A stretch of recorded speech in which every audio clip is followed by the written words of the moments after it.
Prezident Mohiyurga mukofotni topshirgach, protokol xizmati xodimlari emas, balki davlat rahbarining o'zi uni joyiga qadar kuzatib qo'ydi.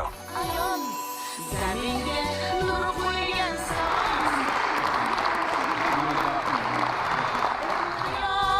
ayol, har kim ayolmas navosan ayol. Judayam a'lo darajada kayfiyatlanim.